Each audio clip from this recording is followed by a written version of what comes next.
Good morning, everyone. I'm James Schmeling, the President and CEO of the National Defense University Foundation. I'm glad to welcome you to our National Security Briefing Series, this one featuring Dr. David Bray, who's the Director of the GeoTech Center and Commission at the Atlantic Council.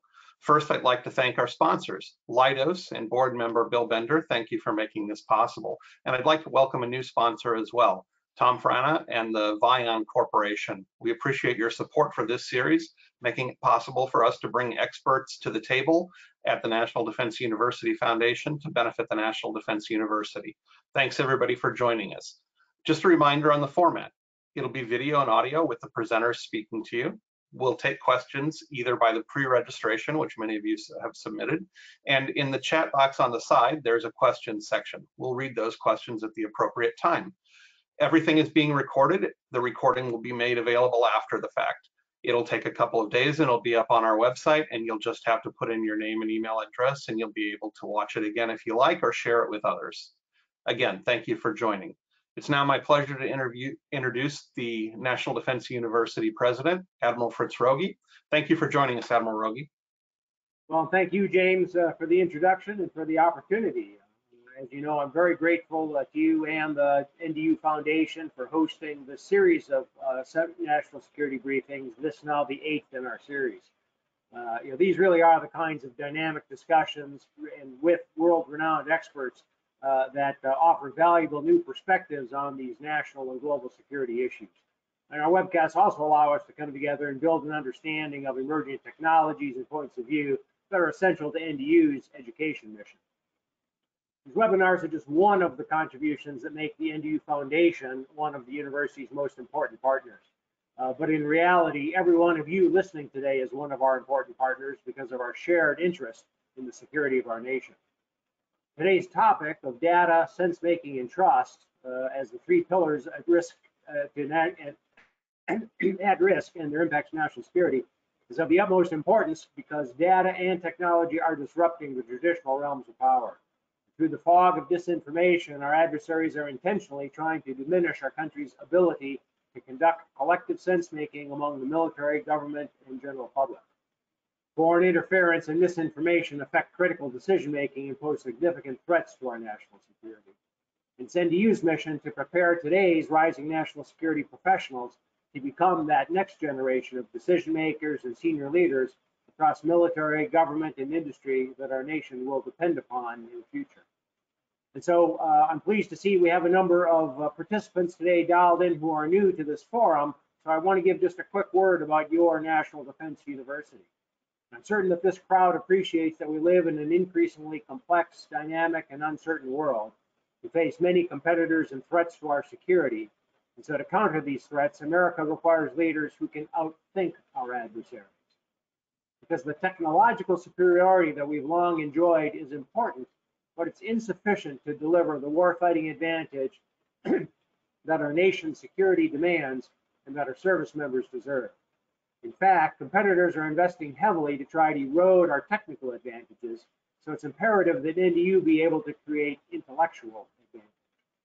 Our students are in equal parts members of the U.S. Armed Services, civilians from the U.S. government, department, and agencies. And this year on our campuses, we have 120 international students from 65 friendly, partner, and allied nations. And if we do well at our education mission, then these students who come to us as tactical experts in their fields will graduate with the ability to launch the kinds of ideas that could preclude the need to launch weapons. That's a positive effect that reaches far beyond the classroom and beyond graduation. Because the ways in which the U.S. and its partners work together on common security challenges are ways that are increasingly joint and interagency and international. So the relationships that are built in our classrooms translate directly into relationships that serve our common security interests. And so the lasting measure of our success is in the peace and security enjoyed by the United States and our partners and allies. In the words of former Secretary General of the United Nations, Kofi Annan, education is quite simply peace building by another name. It is the most effective form of defense spending there is. So let me then suggest that if you would want the leaders of your national security enterprise, those key decision makers contributing to your peace and security, if you would want them ideally to be well educated in how to do so, then you should not only be partners of NDU, but advocates. I hope that will encourage you to all to learn more about the Chairman's University, your National Defense University. On behalf of NDU, I'm proud to be here today to introduce our distinguished panelist who has been described as a digital diplomat and a human flak jacket for teams of change agents who thrive in turbulent environments. For those of you who are not familiar with Dr. David Bray, I can assure you, you have probably benefited already from his efforts. At age 15, David started working at the U.S. government's Continuous Electron Beam Accelerator facility, now called Jefferson Lab. At just 17, he was working with the application of small satellites associated with the Ballistic Missile Defense Organization. Business Insider named him one of the top 24 Americans who are changing the world under 40 years of age, and he has been named a young global leader by the World Economic Forum for each of the last 5 years. One of David's many public service leadership roles was working with the U.S. Special Operations Command and their J5 Directorate on the challenges of countering misinformation and disinformation online. David has also received the Global CIO 100 Award twice, which usually is awarded to private sector Fortune 500 companies, awarded both in 2015 and 2017 for his transformational leadership in change adverse settings. As the president of NDU, I'm also exceptionally proud that David was a member of the NDU faculty just a few years ago and continues to be a champion of advanced leadership development and national security strategy. And in December 2019, just 9 months ago, David accepted a leadership role to incubate a new global center within the Atlantic Council. We're honored to have him here today to discuss the GeoTech Center and how we might solve some of the transformational issues facing our government, military, and democracy. Please join me now in welcoming Dr. David Bray. David. Well, thank you, Admiral. That is a very humbling introduction, and it's great to be here with you and NDU and recognize that we are all playing part of the larger ecosystem focused on how do we approach these challenges and, like you said, these threats as well as possible opportunities presented by data and technology. And so with that said, and sort of building on what you just shared in terms of setting the scene, Admiral, I'd like to share really some initial sort of thought-provoking comments, and then we'll go to Q&A, because this is meant to be an interactive session on how we make sense of this world we're going into, where data and technology are having pervasive impacts on how the world operates and how we do the business of peace. So in thinking about how to frame this, I thought it would be worthwhile to sort of go back to a time and period in which defense had, in some respects, never been greater because we had the specter of what nuclear warheads could do. And that was, of course, the Cold War and the challenges between both the Soviets and the United States and trying to make sure it never became a truly hot war that would really become extreme. And I think in that situation, a lot of what we were seeing today was present maybe sort of in more exquisite cases, cases in which there were challenges of making sense of what was really going on. Do we truly understand what their strategic capabilities were? Do we truly understand their strategic intent? And what was different about the Cold War then than the challenges we face now is, in some respects, you really only needed to focus on, say, a few heads of state. You could look through a very small funnel and say, what are their thinking, what are their strategies, and then look at their scientists and look at their technologists and try and understand how is that informing their capabilities. And what's happened since then? Well, first, clearly, we've had this thing called the internet. Thanks to Vint Cerf and several others that have helped make TCP/IP possible, we now are globally connected, and now at least half of the planet has access to the internet. For the other half that does not have access to the internet yet, they have at least probably a flip phone, if not a smartphone. And in some cases, we're seeing a lot of cases where they're going straight to phones altogether. So we are connected now more than ever, and that's accelerating. And it's quite possible that in the next 5 years, instead of having about 50% of the planet connected, if things progress, we may see upwards of 80%, 85% of the planet connected in just the next 5 years, which is a tremendous leap. And that's going to create huge opportunities. Opportunities to communicate, collaborate, do entrepreneurship, but also present all the risk in terms of either cyber threats, but also misinformation threats, and what does that mean for the world? And that's just one example. To put in perspective the sheer amount of change, in the next 2 to 3 years, there's going to be upwards of 80 billion network devices on the planet, conservatively 80 billion network devices on the planet, relative to about 7.8 billion people. That's more than 10 network devices for every person, and it's only going to continue to grow exponentially from there. Another way to put this in perspective, in about 2 to 3 years, there's going to be upwards of 120 zettabytes. That's 120 billion terabytes of data on the planet, which some say is more than twice all the conversations we've ever had as a species. We're probably already now drowning in data, some of which are probably cat videos and things like that, but it's serious data as well that informs where there are opportunities for peace and where we need to be vigilant and be focused on defense, because this is the world we're going into, where it's no longer viewing through that funnel, that small funnel that was present during the Cold War. It's now we've blown up the funnels, and if anything, we're awash with sensors, network devices, and the question is, what does the United States do in this new environment? I would submit we've entered in what I would call the techno scene, an era in which technology and data have outsized, disproportionate impacts to the projection of power, to the projection of our principles, and to figuring out how we work together, ideally, again, with building that peace. And I'm going to give you the idea of these 3 pillars that we're here to talk to you today, briefly, before we go to questions. First, it's the data pillar. Again, I already pointed out that we're awash in data in ways that are unprecedented for the human species. And this has been growing not at a linear rate, but an exponential increase. There are some that say 90% of all the data that is present on our planet has been produced in just the last 5 years, and that will continue to be true as we go forward. So if we think we have data headaches now, it's only going to get even more challenging going forward. This does raise questions for, first, how do we organize to make sense of data in our own country? Clearly, we value privacy. Clearly, we value civil liberties. We value individual agency and human dignity. We cannot do what certain countries are doing when it comes to basically privacy, what's that?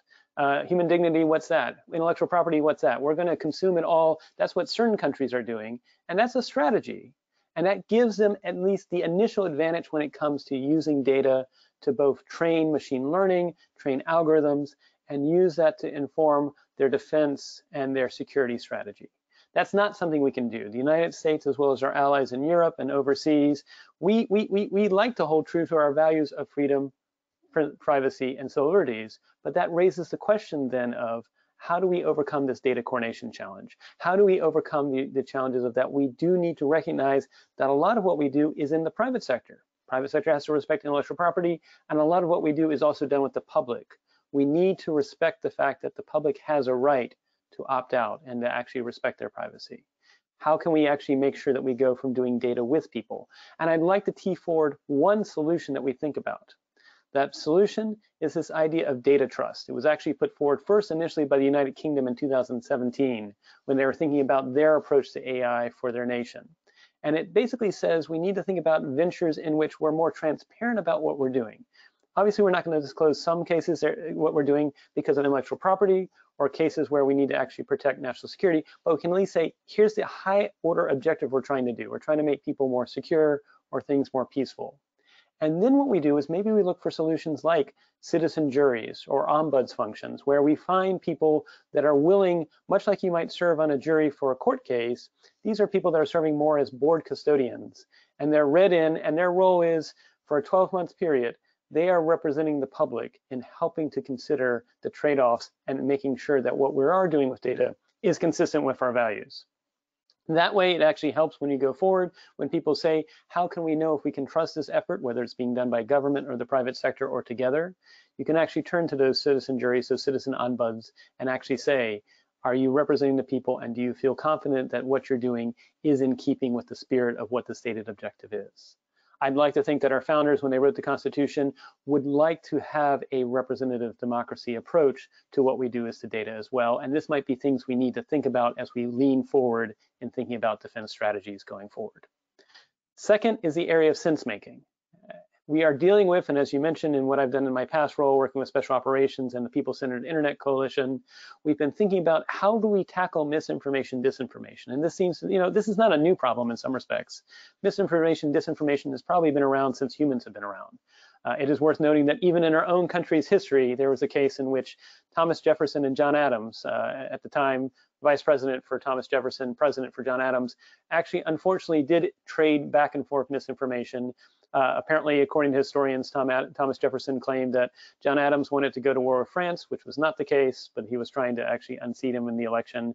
And John Adams apparently was also claiming that Thomas Jefferson literally was the devil, which in the 1800s was a pretty accusatory term. So in some respects, this is nothing new. We've also seen what happened in the 1890s when there was a rise of what some call yellow journalism, which was fairly sensationalistic headlines. And what we're seeing now is, just like in the 1890s, where newspapers had to sell newspapers, they didn't have subscriptions. And so in some respects, there was this interesting alignment of not just things that were fairly fact-less and more sensational in nature, but it also sold papers. Now we've created a system in which, again, we value free market, but we're facing this challenge in which sometimes the sensationalistic news, the non-nuanced news, is what actually is delivered to the public simply because it delivers more clicks. And the question is, again, we don't want to resort to censorship. That is not clearly something that's in keeping with our values. And then at the same time, when we see things that are patently untrue, maybe someone slowed down a video to make someone look more drunk, maybe someone selectively edited it to make it sound like whatever they said was hateful or something like that. These are challenges in which obviously we have to figure out a solution than just leaving it there. But the interesting research that has been shown is, obviously we don't want to censor it, but even labeling it, this video has been selectively edited, or this video may not be true, or this fact or the information may not be true, that doesn't work as well, because our own human biases, our confirmation biases, once we've clicked into believing something's true, even if something says X is not true, we kind of disregard the not true part. Worse is when you're now airing it and saying this video is not true, or this article is not true, or that didn't really happen. Unfortunately, there's what's called cognitive easing, in which people are just going to remember the X part, not the other more nuanced part that said, well, technically this didn't happen, or something like that. And so in some respects, once misinformation happens, that's almost too far of boom. The bomb has already gone off for us to address it. And so these are going to be some really thorny issues, given that, again, now we have pervasiveness of the internet. Several of us do have phones, whether they be flip phones, smartphones, or social media accounts. And this means that we are now tapped in some ways, it's a shared mind space that we now share, and the immediacy of that mind space makes it almost a new battlefield, whether you call it a cognitive domain or the human side of cyber. This is a domain that in some respects, without firing a single shot, you can polarize our population, divide us, and create a huge fog of war as to whether or not something did happen or is happening at that moment. I would not be surprised if, unfortunately, when we see the future of conflict, whereas if you can remember what happened with the first Persian Gulf War conflict, we were seeing broadcast by cable news at the time, we were seeing images from smart bombs that had been cleared and released. I would not be surprised if there is a future conflict going forward. We will see very realistic images, very realistic videos that looked and pretend to be true, but they aren't. And what they're trying to do is cast the United States and our allies in bad lights, saying we're either committing atrocities or doing things that we did not do. But then, of course, we're immediately trying to play catch up with our open society, saying disregard that, that's not true, or things like that. And so this is a very thorny problem that we have to think about as we think about doing the business of peace and the business of defense. And the last area is trust. And if anything, the other two pillars sort of allude to this. I define trust as the willingness to be vulnerable to the actions of others. And I think that you can't control. And that is part and parcel of our open society. We operate on the basis of trust. And what we've seen, unfortunately, over the last 25 years, again, we thought when the Cold War ended in the late 80s and the early 90s, that we had demonstrated that representative democracy with capitalism was the pervasive way going forward. If you remember, there were books written at the time, The End of History, supposedly. But then, unfortunately, we did have the Balkans conflict in the late 90s, and then we had the 9/11 attacks and other engagements afterwards, in which we've seen that, unfortunately, history continues, and as anything, conflict continues as well. And if open societies are to thrive in the era going forward, what we may discover is we've built a lot of technologies that allow super empowering of either organizations or individuals, but what we have not focused on are trust building technologies that bring together communities, particularly communities with different ways of seeing things. Again, closed societies or more autocratic societies, they can pick a single narrative. And if you don't like that narrative, your choice is you're either fired, unfortunately imprisoned, or killed. That's not something that open societies embody. In open societies, we value the plurality that makes us stronger, the diversity, the insights that we bring. Focus on what we try to do forward as a nation and what we do with our allies. But the challenge, though, is if we're an open society, in some respects, all these technologies we've rolled out over the last 25 to 30 years seem to be empowering more of what I would call authoritarians, those that may be very strong or ham-fisted in what they're doing, because simply they can just disregard everyone else that doesn't sort of side with their view of the world and their way of the world. That's not something we can do in open societies. And so the question is, how can we create not just the use of technologies, but the processes, the people-centered approaches, and the institutions that extend what we already do in the business of defense and the business of peace to create more existing trust both before a conflict happens and when a conflict happens, so that it's not divided we fall, instead it's united we stand.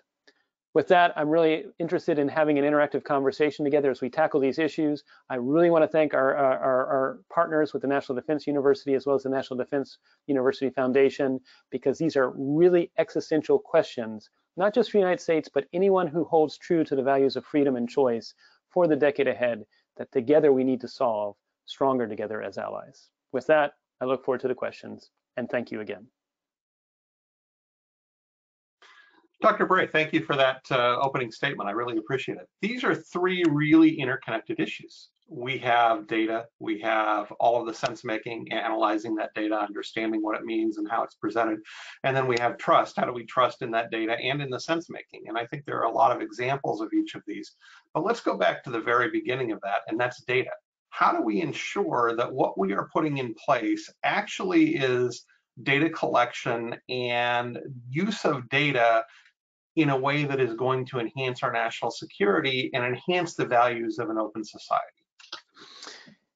Yes, that is probably the question that needs to be solved for the decade ahead. And I'll put forward some initial ideas. And I think what we're really getting at, James, is this idea that maybe together we can create a new grand strategy framework for how the nation does this and how we work with allies. And so I would say the first thing is there's been a lot done behind the curtain that involves being focused to the Constitution, making sure we're ethical in what we do, but it's been done behind a curtain. And in some respects, that has created the potential for it to be weaponized, because we can't tell people some of the things we do behind the curtain to make sure we protect privacy, we protect the Constitution, and we do what is appropriate with the law. And so that allows innuendo to be out there or misinformation to be out there. So I think the first thing we need to think about in terms of a new way going forward with the data is how can we be more transparent about our ethics, more transparent about what we're doing, but at the same time not revealing methods and means, because that's the hard thing. Is you don't want to start playing whack-a-mole, which says, are you doing this or not? Are you doing this or not? Are you doing this or not? Because that could actually leak information, or it could expose methods and means and put people's lives at risk. But if we don't find a way to actually say, here's what we stand for, we're not going to do this, we're not going to do this, we are going to hold true to this, then the whole business of data, you ceded the battle space to those that will use the fact that you're doing things behind the curtain, which again, you may have the greatest of intentions and the greatest of ethics, but people won't know that. And so how do we avoid data becoming weaponized? The second thing that we need to recognize, and I think there's been some stories about this in the last few days, other countries that, again, may not hold as much true to the principles that we hold, may be using social media that we are willingly putting out there to actually begin to understand better who are influencers in our space, who are experts in our space, what are people thinking about, and then possibly using that to intentionally divide and polarize us. That gets to the sense-making question. And so what I would love to see, because you have right now Europe putting forward General Data Protection Regulation, GDPR, and that's Europe's approach. I don't think that'll probably be what the United States does, but I could be wrong. I mean, you've seen what California has, their Privacy Act, and others have talked about possibly extending it to other states or the federal level. In contrast, you have China with 1.4 billion people saying basically all the data in their country should be visible to the government. Whether you're a Chinese individual, Chinese organization, or a foreign individual or a foreign organization. I'd like to see US chart a third way forward. And in trying to think about it, I feel like we should play to our strengths. I'm not sure exactly if our strength is that we have a lot of lawyers in our country, but we do have a lot of lawyers in our country that seem to be good at property law. If anything, we have property law. And I know the subject of data as property gets very murky as to who owns it and everything like that. So I'm not necessarily saying treat it like a asset per se. But I do think if you think about how we have like the idea that companies as well as governments need to be transparent in their financial flows, perhaps we could be transparent in our data flows as well. And again, there's going to be certain things that either because it's for law enforcement purposes or an ongoing investigation or something that involves methods and means for national security, you can't do all details. But just like how we require publicly traded companies to say, here's what we're doing with our money in broad strokes, maybe we need to do the same thing in terms of here's what we're doing with our data for our private companies, and then similarly expect our government to come forth and say, we're going to be transparent about, what is Department of Agriculture doing? What is Department of Education doing? What is even, where we can for the civilian space and in the defense space, here are the broad strokes of what we're doing. And again, don't want to reveal methods and means, but we owe that to the public because we are an open society, and maybe thinking about how we currently sort of do asset categorization in terms of flows of finances, that may present an interesting way to do something for data. And again, that's just an idea.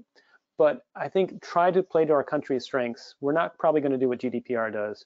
We're obviously, hopefully not going to do what China does, but we've got to find a third way forward because sitting on the sidelines and doing nothing is ceding the battle space. I think one of the things that's been interesting is watching what companies are doing with data and then watching how data theft has enhanced the ability of other actors in other countries to do something entirely different with that data. And there was a story that was just shared about the Chinese building profiles of people based on stolen data, and that data having really widespread potential use. And there's of course been hacking of defense databases and security clearance databases and other things, and all those are there. There's probably a challenge with the corporate data collection that's different than with state-based or government-based data collection. And the question from the audience is very specifically, in a large multi-state corporation, how do we ensure that these corporations follow American ideals and values and ethics versus other places where they have a significant presence and a desire to enter that marketplace? And I think that goes to the regulatory framework that's in Europe, or as you mentioned, California in the United States, versus what the regulatory framework is and government access to that private sector data in authoritarian states. Yes, 100%. And you also see, and again, we were mentioning the large country of 1.4 billion people. I think it was earlier this week, they just came out where they're promoting what they would like to have as a new regime for data. And then that may conflict with some of the approaches by the West. And so this does get to what's different versus the previous Cold War that we experienced between the Soviets and the United States is now we have large transnational corporations, which was not necessarily the case back then. And so in some respects, it's this third entity that has to, in some respects, figure out, clearly we want US companies to fly the US flag, but they obviously want to also have other markets that they work with. And so I think the first step we need to do is sort of turn back what happened over the last decade. Over the last decade, we've seen an increasing polarization between what I would call Washington, D.C. and Silicon Valley. And some of that has been intentional wedge issues, misinformation, disinformation, and created mutual distrust. And make it so that ideally we're leading in the public sector and in government with here are our values and here's what we value with data. Ideally with enough of a big tent that it makes US companies say, yes, I want to align with that I see value in that is one, values that my customers see value in, it establishes trust. The good news is we have seen several companies, tech companies and others, consumers seem to want to side themselves with a company that is about security and is about privacy, that actually gives them trust. And so if the US does the same thing, that might engender a sort of win-win for both our private sector and our public sector. And so I think we need to first put forward what are we sort of putting as a flag. We can't just leave that out there and not take it, but then make it so that ideally private sector is interested in pursuing that. I know there's been conversations about the Department of State diplomatically, trying to actually say, here's the rules that we want, and we'll set this basic foundation. And as long as you sort of play in these rules, any nation or anything like that, then we want to do business with you. If you don't play by the rules, then unfortunately that does point out that there's going to be competition in some of the things that we've talked about.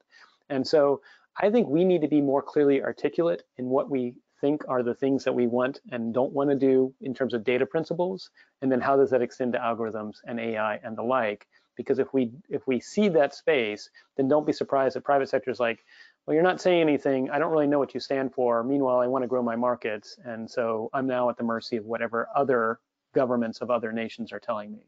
And then also it's just trying to think about, again, we are now in a world in which there are transnational entities. We've seen, for example, with GDPR, saying you have to treat anyone who is a member of Europe as if they're in Europe, even if they're overseas. So if they're in South America, if they're in Africa, in the United States or Canada, you still have to apply GDPR to them, even though they're not in Europe.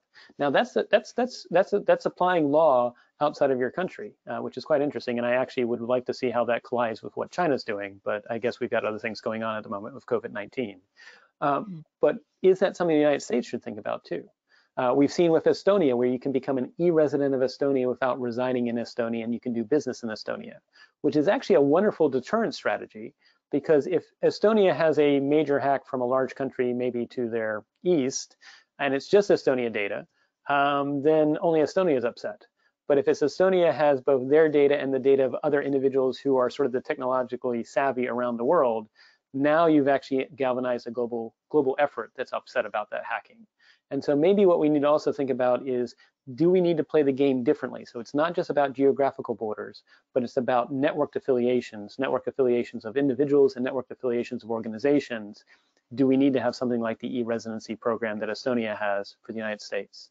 The last thing I would say, wherever possible, we need to start pushing out, and I know Vint Cerf, when he was thinking about TCP/IP, he said, we did not put on a layer to deal with identity and attribution. And that was partly because TCP/IP was never intended to be the final spec. There was going to be other things that would come out.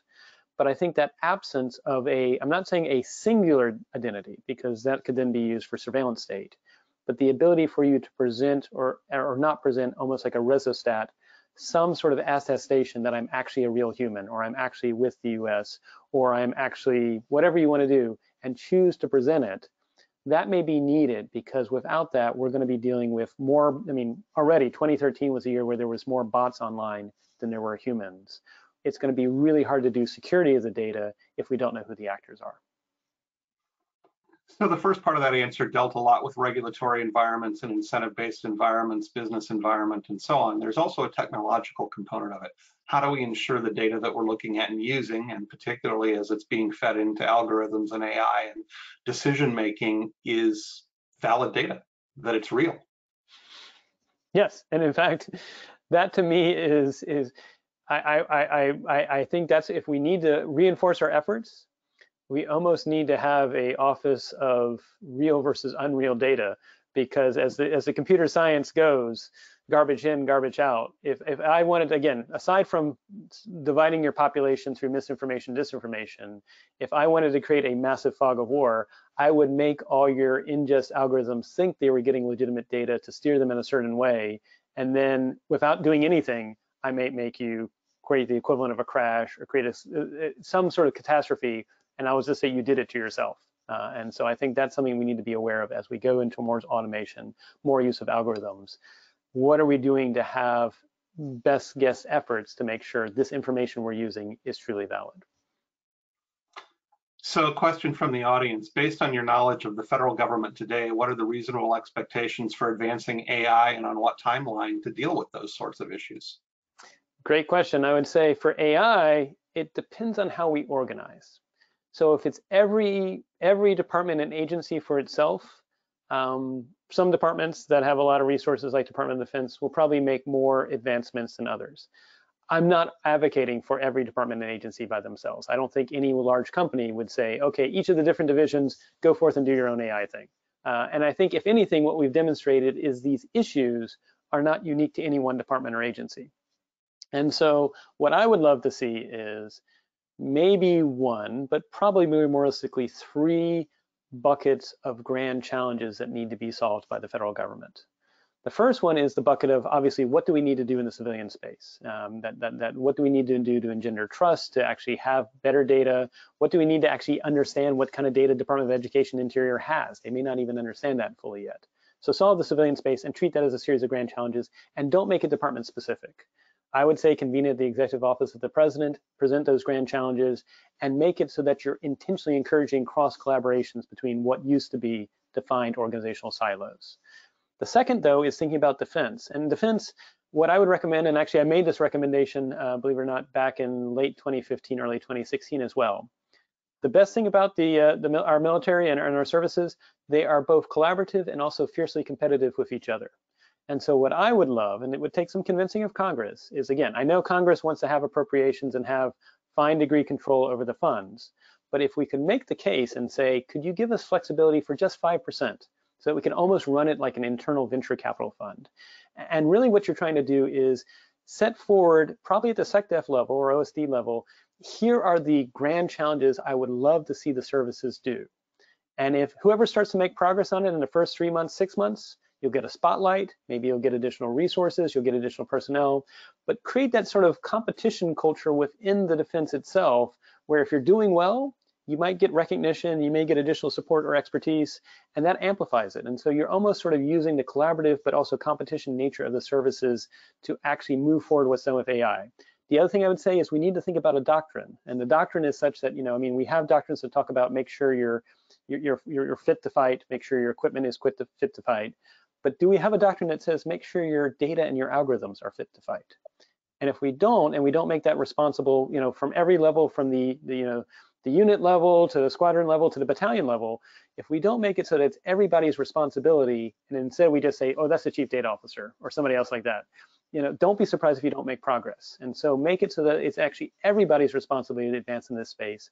And the last thing I would say for Department of Defense that I would love to see, I'd love to see the academies sort of train for the future. And that means, whether it's both in the courses you're using digital assistance and AI in the courses that you're doing at the academies, but also let's think about, can we have the first Army and Navy football game in which you allow each of them to field 6 drones of their own for playing the football game with human players?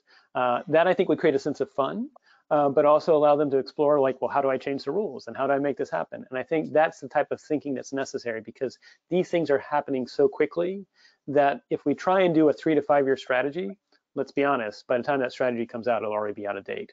And then finally, the other bucket I would say would be the intelligence community as well, which needs to do similar things the Department of Defense is doing too. Well, that's certainly an interesting perspective on football.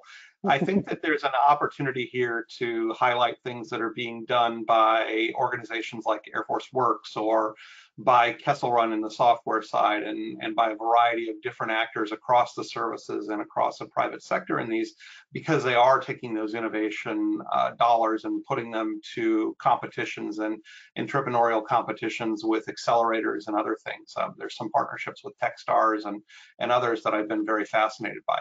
I think the one that I was most fascinated by was 2 days ago, the announcement that the Air Force had designed, prototyped, and flown a next generation fighter without anybody having any knowledge of it.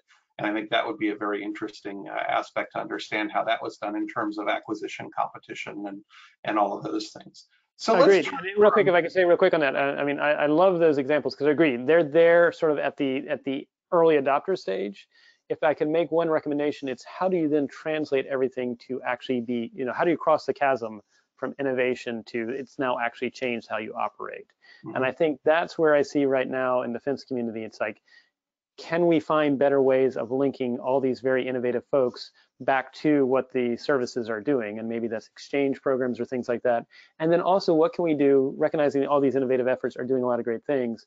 How do we encourage them to almost both collaborate and also compete amongst each other as well?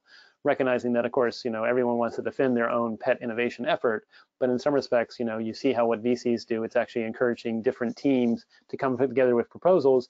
And actually, if you see one team doing one thing and another team doing another thing that together is even better than actually encouraging them to link together, I think that's the idea of how do we take it from early adoption to more seismic shifts in what the DoD is doing, and then also how do you encourage collaborations across these different innovative efforts? Well, and I think NDU is a unique place to do that, because obviously it's joint professional military education at the most senior levels.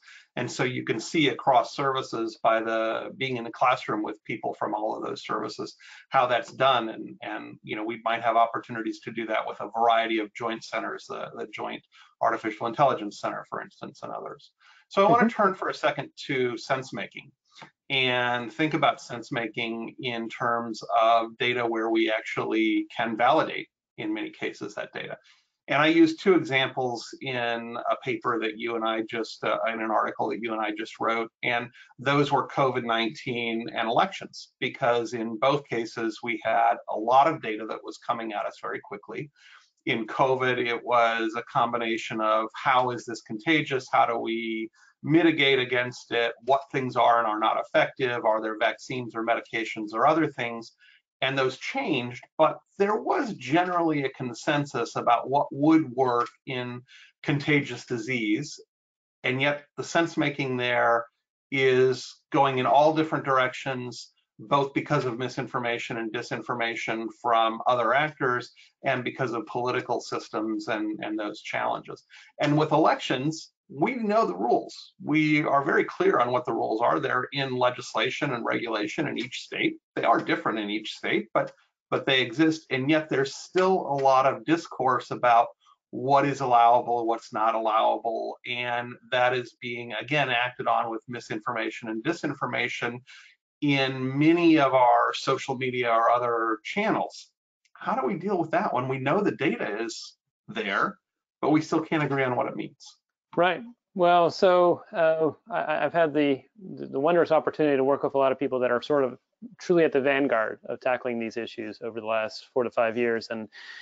And again, I mean, in my own experiences, I was with the CDC's Bioterrorism Preparedness Response Program. I was involved with the response to both 9/11 and the anthrax events. And I would say we saw conspiracy theories, both with 9/11 show up very quickly afterwards, and we saw conspiracy theories shortly after the anthrax events too. Now, the difference was, I think we didn't have as pervasive social media and smartphones at the time. And so, you know, there was that adage, and I think it goes back to Jonathan Swift and possibly even earlier, they know that a lie can get halfway around the world before the truth can even get its britches on, and that's always been true. But now you've got these very accelerant pathways that basically play into our more emotional responses. And so when we see something that's like, you know, all of a sudden it's like, you know, conspiracy theory X or conspiracy theory Y or whatever it might be, whether it's about the election or COVID-19, for a lot of folks, it's that immediate emotional response sort of almost hijacks our more deliberative ways of thinking, which is, you know, you need deliberation for representative democracies to work, for republics to work. And so, you know, we share it. And we're also, in some respects, we're just so overloaded by information. And so sense making, I think, is challenged because now we have created these information environments that are much more emotional in nature. And that's what's made this election and this COVID-19 harder than, say, it was in the early 2000s or things like that. Plus, on top of it, I think most people now are finding shortcuts to taking the time to really dive deeper. And that shortcut means, well, are my friends liking this? Is the group that I identify with, is my affinity group supporting this? And if so, then I support it too, without really pausing and saying, is anybody in my affinity group really looking into this, or are we all just responding in herd behavior?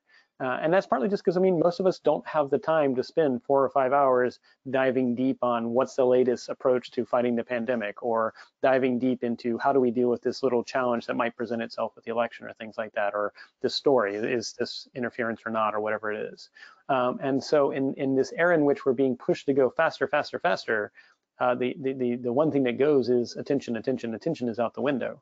And so for sense making, we've got to find ways to, you know, the great news about the internet is it in some respects, it eliminated some of the more of the control points on the media space. I know some people, you know, complained that the media was sort of more controlled or things like that in the past, but in some respects that was also a virtue because there was only 3 or 4 television stations. And so you may not agree with what they're saying, but they are the 3 or 4 television stations. And now there's 3 million. And so I think for sense making, it's really about how can we put back places that have that trust. You know, the example I give people is we do have C-SPAN, which is almost a definitive source of this is at least is what Congress is actually saying versus things out of context. Now, most people don't watch C-SPAN 24/7. If they do, they have my sympathies. But you know, it's really thinking about how can we have something that's like a C-SPAN equivalent that if you want to go to the definitive and say this is what was actually said, or this is the full context, or this is the actual data, you can do that. And then how do we begin to amplify those people that on behalf of the public are helping to make sense in a way that is as neutral as possible. And sorry, I should say it's nonpartisan, not neutral. I need to caveat that because I caveat myself as a nonpartisan. Nonpartisan doesn't mean you don't have values. I think we can have US values and still be very intentionally nonpartisan because there's value in not linking ourselves or anchoring ourselves to one specific ideology. I think that's something we've lost. I did a study with Greg Treverton, Molly Jen, and others. Greg was the National Intelligence Council's chair for a while, and we did a study in 2018 where we looked at the last 20 years of the US federal government, and we found that increasingly nonpartisans have nowhere to go. It's becoming a winner take all, and if you don't show some political leaning, somehow you're not trusted, which is a problem, because I think we need a lot of what our government does. In fact, it's part and parcel to the military that you should serve in a nonpartisan fashion. But if that's being eroded, if that's being lost in the public consciousness, let alone in our elected officials, this creates an interesting challenge. And so we made a study in 2018. We predicted in March of 2019 that in a year or so, there was going to be a significant enough event in which the US government was going to fail to respond simply because we had lost those sort of trusted nonpartisan senior executives that would have the autonomy to make things happen. And again, I'm not going to get into whether or not this is a federal versus government issue with what happened with COVID-19, but I raise that because if part of what makes our government work and our overall whole of society work is people who put aside their own self-interest and try to see things from other people's perspectives and do what Lincoln said, which is, I don't like that person, I must get to know them better. If we lose that, then we may lose the very soul of what makes the United States work. Well, I think that's a really good way to point out what NDU does is so important, because NDU brings together international students and actors from our government and our militaries and our intelligence agencies and others as students, and they get to know each other. And I think that there's a fantastic quote on the wall there talking about making sure that we get to know each other and we will be partners. And I think that that's a really critical aspect of this. So let's move from sense making for just a minute into trust, because once we get to this sense making piece and we decide what it is that all of the data, and I'll use COVID again simply because of its ease of use as a subject, we now have vaccines that are being developed. We have vaccines that are being developed in Russia. They've said that they're effective. They're available immediately almost. We are talking about vaccines that are being developed here in the US and Europe. There are coalitions of vaccine makers who are talking about the efficacy of vaccines, and we have politicized vaccines over the years in many ways, vaccines for a variety of things, and there's an anti-vax movement and all of those sorts of things. We're now at a point where vaccines are very important for control of this pandemic, and people aren't sure what data is out there. Is it valid? Have we made sense of it? And can we trust it? How do we put all these things together into trust? And that's just one example. That's just one example, exactly. So you're triggering some flashbacks for me, because it was back in 1998, I had built a computer model of the spread of HIV/AIDS in South Africa. And unfortunately in South Africa, apartheid ended, definitely a good thing, and it was definitely a world event to celebrate.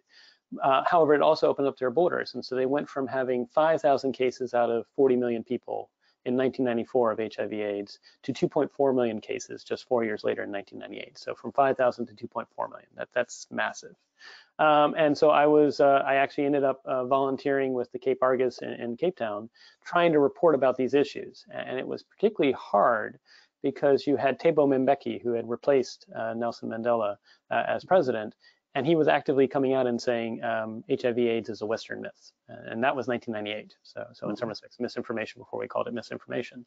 And again, there may have been reasons why he may have had to do that. And on top of it, you actually did have some scientists, Afrikaner scientists, who had rushed a vaccine through with very little, if any, human trials, claiming that it actually got rid of HIV/AIDS in the bloodstream. And it turned out that while it did, it also caused chronic liver failure about 3 weeks later. And so layered now on this context that we just talked about, that was 1998. Now we've got social media. Now we've got 24/7 news. Now people are more connected than ever. I think the hurdle we have not, getting the vaccine is stage one. Two, encouraging people that it's safe and actually making sure it's safe. And then to get it, I think is going to be a year, if not 2 year long effort for the world that we're going to find to be surprisingly hard. And it may actually determine which nations come out faster in this post-COVID-19 era. And while I don't want to force anyone to take a vaccine, that would be bad, those regimes that do may end up on a stronger footing as a society going forward, which may actually have national security implications. And so we need to be thinking about that. How do we solve it? Well, I know from my work in public health that with tackling HIV/AIDS, it wasn't enough just to have the information. We know that, from several cases. You have to find the trusted members of the community of influence. And so I think we need to do the same thing here. Who are the trusted influencers for those that are more reluctant on the sidelines? I do know from some groups that I've worked with, and this is, again, not official, and I don't want to make any headlines with this, but some of the groups that I know that watch for misinformation, disinformation online, about three months ago even, they started to see certain groups in the United States being given targeted messages that were trying to make them reluctant to even just get a flu shot this year. And you have to ask, why is that happening? And why would people try to target messaging to make you reluctant to get a flu shot? I think, again, it's a wedge issue we see happening. But the question is, how does defense deal with this? Is this something that law enforcement needs to be involved with? Is this something that Health and Human Services, non-traditional partners that we would not think as national defense partners may need to track this, because just that small example you gave, if you polarize the population to not want to get vaccines, could have major national security issues. On top of it, though, you need to be absolutely sure that that vaccine is safe enough, because if it isn't and you roll it out, then you have even now, now you're not just one step behind, now you're 10 steps behind going forward.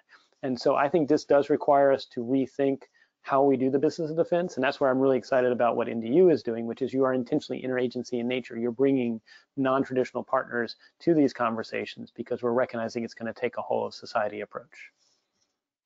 Well, I like the idea that we talked about a little bit earlier with open societies having advantages in many ways as compared to authoritarian societies. And I think one of those ways is actually being able to do the research and having scientists cross-validate the research and make sure that they're doing peer reviews on that sort of research, whether that is about the transmission of communicable disease, or it's about a vaccine, or about medicine that can be used to cure that.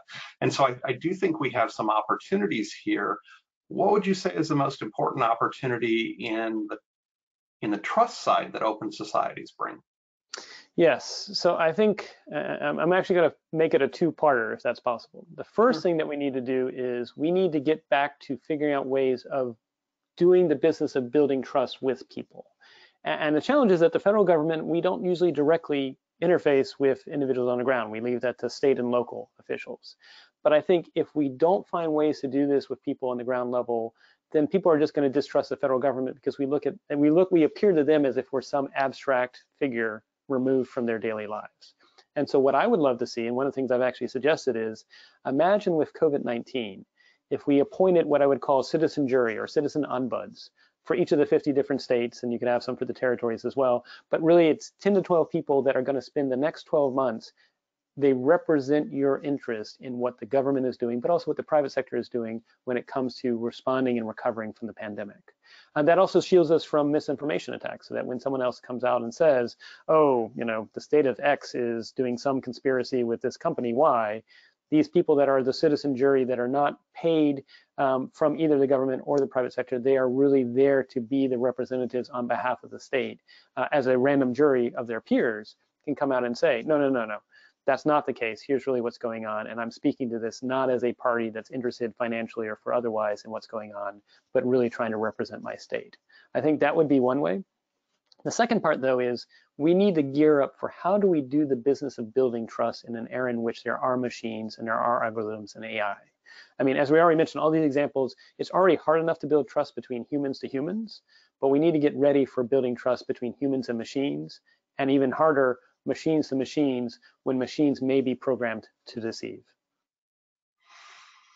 Yeah, I think that that's a real challenge. I do think that the idea of ombuds people in the private sector and data and in other places is really good.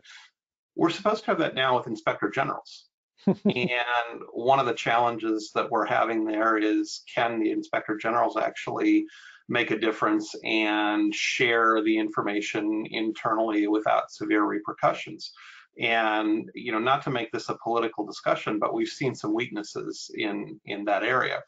And I think even the New York Times is a really interesting example, in that they eliminated their public editor position several years ago, and they've received a lot of criticism for having done that, and tried to balance that out by more information and more voices, with the idea that more voices would provide that sort of balance that was sufficient. And I do think that's one of those default issues that we have that is problematic in the open society. As one of our quotes said, we don't often agree, we argue about everything, and that's the point. But it is also one of the weaknesses in that you shared. We don't know what we don't know, and it's too hard for us to spend the time investigating. I think you just alluded to that a minute ago, that the federal government is sort of a them to most of the country, whereas you and I live in the DC area and it's in the Washington Post every day and the local news every night. And so we're seeing something about federal government and understanding who they are and people who are in them and the actions that are being taken as that, as opposed to an amorphous who are they and so on.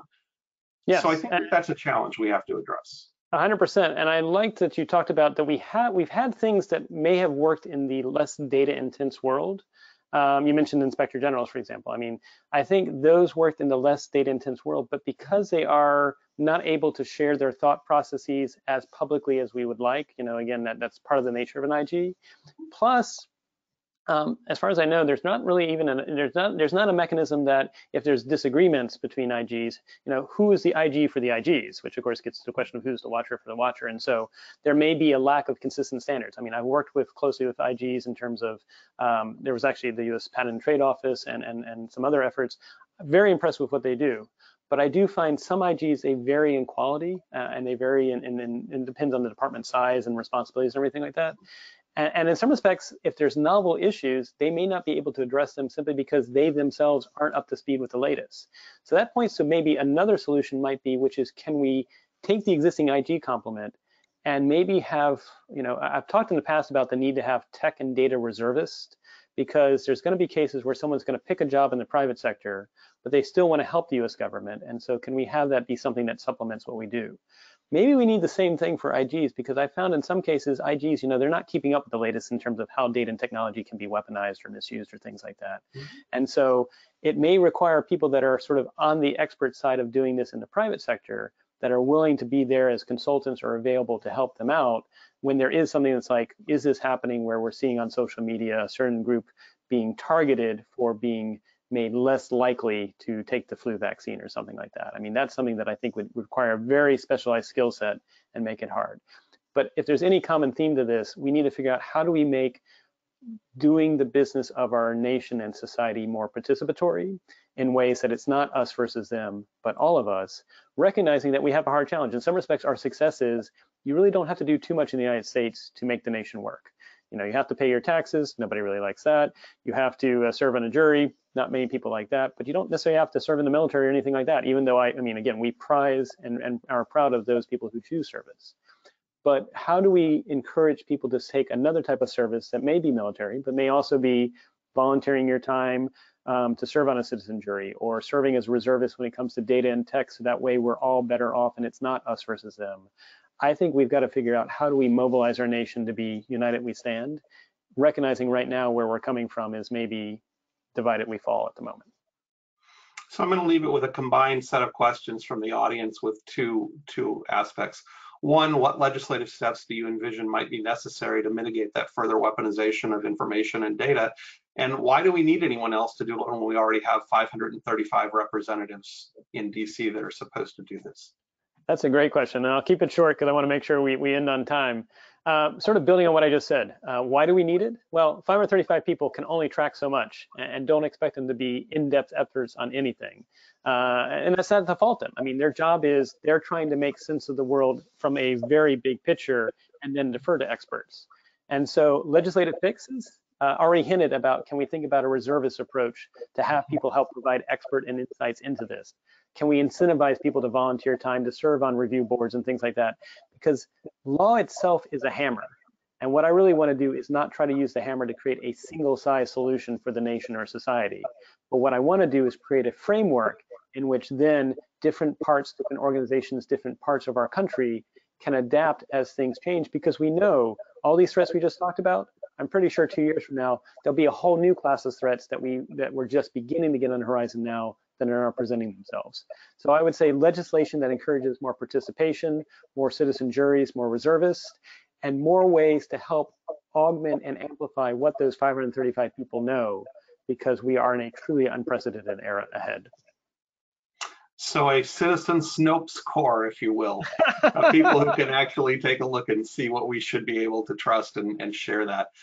Dr. Bray, it's been fantastic to work with you on this. I'm looking forward to further collaboration between the foundation and the Atlantic Council and your GeoTech Center. I'll let you, if you want to, just plug one other thing. I know that you have an upcoming report coming out if you want to make mention of the GeoTech Commission and when you might have a next report that would be of interest. Sure. So real quick, we'll just end with, if folks can check out the GeoTech Center, we're at gtc.atlanticcouncil.org. We do have a GeoTech Commission. That's the Commission on the Geopolitical Impacts of New Technologies and Data. Stay tuned. We are doing every week what we call the GeoTech Hour. So some of that is giving early previews, even though we're not saying they're official recommendations of the report yet, every hour on Wednesdays at 12 noon to 1 Eastern. You'll see details on our website. And then too, stay tuned for both later this year and early next year. The GeoTech Commission will be providing its initial recommendations. We are excited to be working with NDU on this to make sure it's a framework for how societies going forward can leverage data and technologies to thrive in the era ahead. Thanks. Fantastic. Thank you very much, Dr. Bray. I appreciate it. And now back over to our lovely administrator, Ashley, for our closing comment or next iteration so that we can share that. We'll be joined by the Honorable Ray Mavis, and he will join us on September 30th at 1 p.m. We hope you'll be able to join us to talk about climate change, renewable energy, and its implications for national security. Thank you. Take care.